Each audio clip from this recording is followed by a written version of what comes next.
Breaking news: China and the United States of America have finally started negotiations on normalizing the trade war. In particular, both sides are now trying to agree on how to reduce mutual tariffs and how to ultimately avoid trade escalation. I'm Alexei Pecci. Today is May 10th. Let's review these negotiations and discuss the context and current state of United States-China relations. In particular, as the publication writes today, since United States President Donald Trump imposed high tariffs against China last month, Beijing has responded in kind. In Chinese state and social media, an image of Mao Zedong is being published, in which he criticizes imperialists and sends the message that capitulating to bullies is dangerous and that China will never back down. However, behind closed doors, Chinese officials are increasingly concerned about the impact of tariffs on the economy and the risks of isolation. Since China's trading partners have begun negotiations with Washington about mutually lifting some tariffs and signing trade agreements, and so according to officials, these factors, as well as explanatory work by the United States and a softening of Trump's rhetoric, convinced Beijing to send its economic advisor Haley Fenn to meetings with American colleagues in Switzerland this weekend. Repeated interaction was complicated by the capricious nature of United States and Chinese diplomacy. In particular, Beijing considered the letter sent by the American side to Chinese ministries at the end of April about fentanyl to be arrogant. Attempts to organize negotiations were further complicated by disagreements over which officials should be involved in these talks. And here are the reasons for China's decision to nevertheless start negotiations. The letter from Washington about fentanyl. The diplomatic problems of the United States in Beijing and the early contacts between the two sides are being reported for the first time by the agency, based on interviews with nearly a dozen government officials and experts from both sides. Most people were granted anonymity to discuss confidential information. And now, in its statement to the agency, the Ministry of Foreign Affairs of China once again declared that China's firm opposition to the abuse of tariffs by the United States is consistent and clear, and no changes are taking place. The United States ignored China's goodwill and unjustifiably imposed tariffs on China under the pretext of fentanyl. This is a typical act of intimidation that seriously undermines dialogue and cooperation between the two sides in the field of drug control. The State Council of China, the Ministry of Commerce, and the White House, as reported, did not immediately respond to requests for comment on the situation. And when then they were told, listen, we already have inside information, they started to react a little differently. In response to Reuters' questions about preparations for negotiations in Geneva, the United States State Department stated that the United Nations and the United States Embassy in Beijing, quote, continue to interact regularly with their Chinese counterparts to promote the interests of the American people. That is, the American side keeps saying that negotiations with the Chinese have been ongoing all this time. Chinese Vice Foreign Minister Hua Chunying stated on Friday that China is fully confident in its ability to resolve trade issues with the United States. She added that the Trump administration's approach cannot be sustainable, implying that they are not conducting any negotiations and do not intend to do so. The trade war between the world's two largest economies, combined with Trump's decision last month to impose tariffs on dozens of other countries, supply chains have already been disrupted, financial markets have been shaken, and fears of a sharp decline in global growth have intensified. Meanwhile, Chinese export restrictions have reduced the supply of critical minerals needed by the United States for the production of weapons, electronics, and consumer goods. Donald Trump's ratings are falling because of his handling of tariffs and the economy. And this unstable situation on the eve of the Geneva negotiations between the Chinese and the Americans highlights the deep mistrust and different negotiation styles between the Trump team and Xi Jinping. This could lead to prolonged and tense discussions. I think that right now both sides, China and the United States, are balancing between trying to appear tough and not wanting to take responsibility for the global economy going down. The Chinese set a really high bar for the negotiations, but it became increasingly obvious that the Trump administration wanted to conduct these talks, and they couldn't keep saying no forever.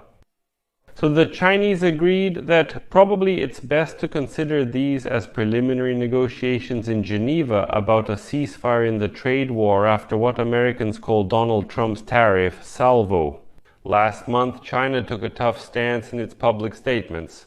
And Beijing published footage on its official social media showing a Chinese fighter jet shooting down an American plane during the Korean War, with a comment quoting, "China will not kneel because we know that defending our interests preserves the possibility of cooperation while compromise destroys it," hinting that there will be no compromises with the Americans. And the tone of the Chinese began to change on April 30th, when one of the blogs associated with the Chinese state media reported that the United States had actively reached out to China through several channels, hoping to discuss tariffs. That is, the Chinese said that it was the Americans who were asking us for negotiations, while the Americans said that it was the Chinese who were asking them for negotiations. And in fact, contacts between Chinese agencies, the Beijing embassy in Washington, and the Trump administration have become more frequent in recent weeks. And some personal interactions took place at the meetings of the International Monetary Fund and the World Bank back at the end of April, including with the United States Secretary of the Treasury, Scott Bessent, which paved the way for the Swiss meeting, which will take place this weekend. According to an official familiar with the situation after Trump imposed tariffs in honor of Liberation Day, China's Minister of Commerce, Wang Wintao, secretly reached out to his American counterpart, Govard Lutic, but was refused, being told that he was not a high enough official. Trump insisted on direct negotiations with Xi Jinping, but China rejected this idea as inconsistent with its traditional approach, according to which the details are worked out first before the leaders sign any deal. Another significant factor for China was Trump's public criticism of Ukrainian President Vladimir Zelensky in February. And any unprepared hostile interaction between the leaders of the United States and China would mean an unacceptable loss of face for Xi Jinping. So when Xi Jinping saw this quarrel, he said that if he treats an ally like that, I don't want a public scandal and to end up looking bad. Therefore, no, there will be no direct negotiations between us. Well, and since the exchange of opinions from both sides was becoming more conciliatory, China decided to put forward its vice premier and a trusted representative of Xi Jinping.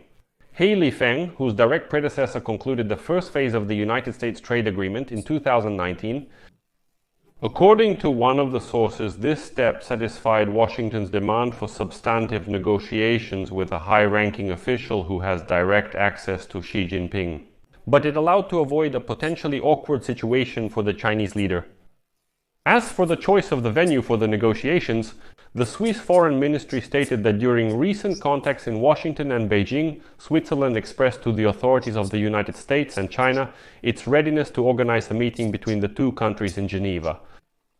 This confirms that the negotiations have been ongoing for longer than a single day. According to 3 Reuters sources familiar with the position of the Chinese government, among the main factors that influenced Beijing to soften its commitments were internal signals that Chinese companies are doing everything they can to avoid bankruptcy and to replace the United States market. According to one of the officials, the industries that have felt the direct impact include furniture and toy manufacturers, as well as the textile industry. American diplomats in China are also closely monitoring the closure of factories, strikes, and job losses in the industrial center in southern China. Many analysts have already lowered their forecasts for China's economic growth for 2025, and investment banks have warned that the trade war could cost China up to 16 million jobs. Well, this week the Central Bank of China has already announced a new monetary stimulus. As we know, when China starts giving out some loans, it never ends well. The story with real estate in China is proof of that. One of the officials stated that Chinese companies are having difficulties replacing the United States market since developing countries simply cannot physically buy as many goods, and for many companies this poses an existential threat that needs to be addressed within a few days or weeks.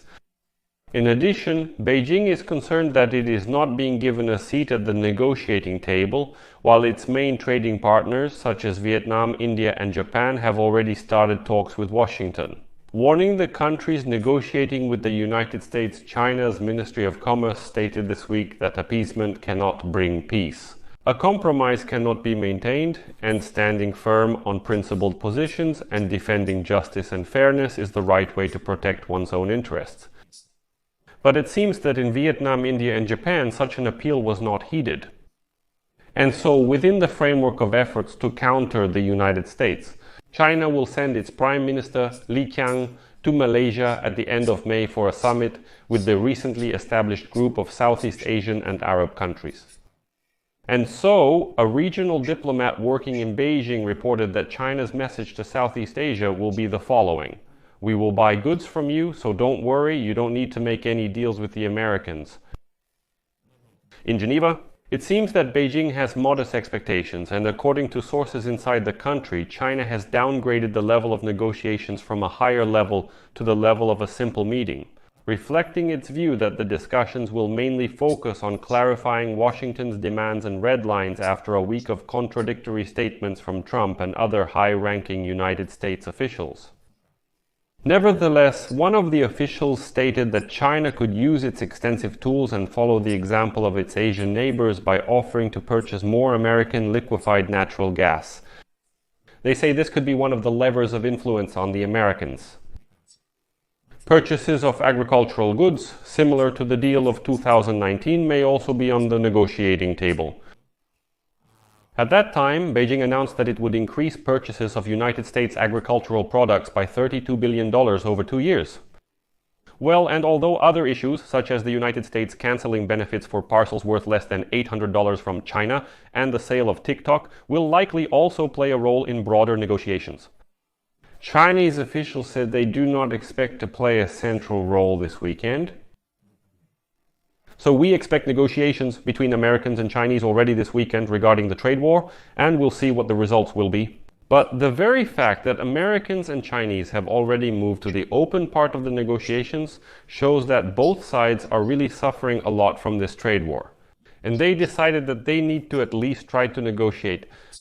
I'll leave it at that. Share your opinions and conclusions in the comments below this episode. Subscribe to the channel, hit the bell, and don't forget to like.